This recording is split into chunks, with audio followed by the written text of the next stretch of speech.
নিৰ্বাচনত জয়ী হোৱাৰ পিছত কিন্তু প্ৰতিটো পঞ্চায়তে হওক বা আপোনাৰ পৌৰসভাৰ এলেকাত কিন্তু আপুনি মত বিনিময় অনুষ্ঠান ৰাখিছে।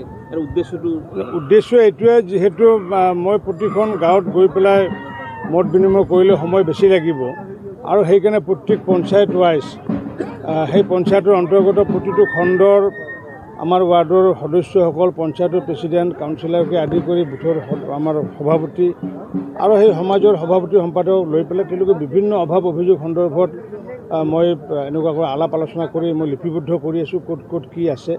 আৰু কিছুমান সমস্যা মই স্পটতে সমাধান কৰাৰ কাৰণে প্ৰয়াস চলাই আহিছোঁ। যেনেকৈ এই বালাভিটা পঞ্চায়তটো আগতে নাম আছিলে কলভাঙা পঞ্চায়ত, ইয়াতে আজিলৈ কোনো ধৰণৰ এখন হাইস্কুল হোৱা নাই।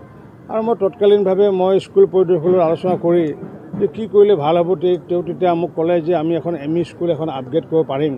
গতিকে মই ৰাইজক স্বাক্ষৰ দি পেলাই মোৰ তাত এপ্লিকেশ্যন দিয়াৰ কথা ক'লোঁ। মই শিক্ষামন্ত্ৰীৰ জৰিয়তে এখন ME স্কুল আমি আগন্তুক দিনত হাইস্কুল কৰাৰ কাৰণে প্ৰয়াস কৰিম।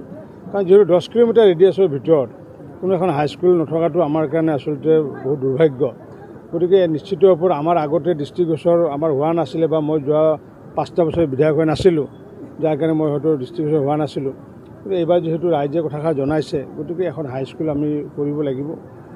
দ্বিতীয় এটা বিষয় ইয়াতে উত্থাপন কৰিছে যে বিভিন্ন ধৰণৰ ড্ৰাগছকে আদি কৰি বিভিন্ন নিচাজাতীয় সামগ্ৰী সেৱন কৰি বেকীৰ পাৰলৈ অহাৰ ফলস্বৰূপে বহু মানুহ মৃত্যুৰ মুখত পৰিবলগীয়া হৈছে। আৰু ইয়াত যিহেতু উমাৱতী আশ্ৰম এখন আছে, ধৰ্মীয় এটা অনুষ্ঠান, গতিকে মই আজি তৎকালীনভাৱে OC ডাঙৰীয়াক মই নিৰ্দেশ দিছোঁ যে আমাৰ এই উমাৱতী আশ্ৰমৰ পৰা আদি কৰি আমাৰ বেকী নদীৰ কাষত যাতে ড্ৰাগছ বা নিচাজাতীয় সামগ্ৰী সেৱন কৰি ইয়াতে নাহে।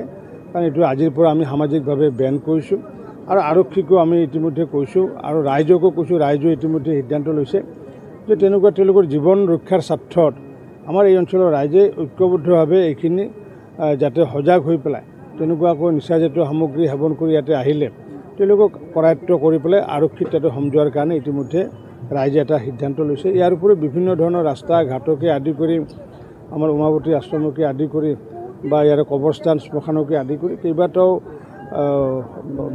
বিষয় লৈ পেলাই আমি আগন্তুক দিনত মই বিধায়কৰ উন্নয়ন পুঁজি হওক বা আনটাইড ফাণ্ডৰ জৰিয়তে সেইখিনি কৰাৰ লগতে পঞ্চায়তৰ যিবোৰ ৰাস্তা ঘাট আছে সেইটো আমাৰ BVG ৰামজীৰ জৰিয়তে আৰু PWD যিমানখিনি কাম আছে সেইখিনি আগন্তুক দিনত ক্ৰমাগতভাৱে এটা প্ৰায়ৰিটি আমি ধৰি লৈছোঁ। গতিকে যিটো মেজৰ কৰিবলগীয়া আছে বা য'ত জনবসতি বেছি আছে সেইটো আমি আগতে কৰিম, আৰু বাকী আগন্তুক দিনত 5টা বছৰত আমি ক্ৰমাগতভাৱে এই বালাভিটা পঞ্চায়তৰ কামখিনি আমি সমাধা কৰিম বুলি আমি আশা ৰাখিছোঁ।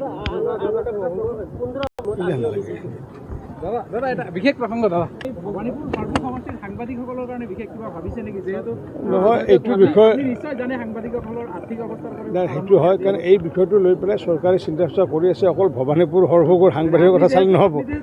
মই যিহেতু মইতো অসমৰ সাংবাদিক আছিলোঁ, মই নৰ্থ ইষ্ট টাইমছ কাকতত মই ষ্টাফ ৰিপৰ্টাৰ আছিলোঁ, মই আজিৰ অসমত কাম কৰিছিলোঁ।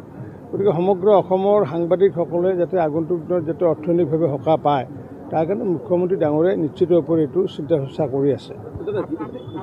আৰু তাৰোপৰি আমাৰ এই অঞ্চলত যিমানবোৰ সাংবাদিক আছে তেওঁলোকৰ পৰিয়ালৰ যদি কিবা অসুখ বিসুখ হয় তেতিয়াহ'লে মই মোৰ যি আছুতীয়া পুঁজি অৰ্থাৎ মুখ্যমন্ত্ৰীৰ যি সাহায্য পুঁজিৰ জৰিয়তে তেওঁলোকৰ কাৰণে সদায় এইখন খোলা থাকিব।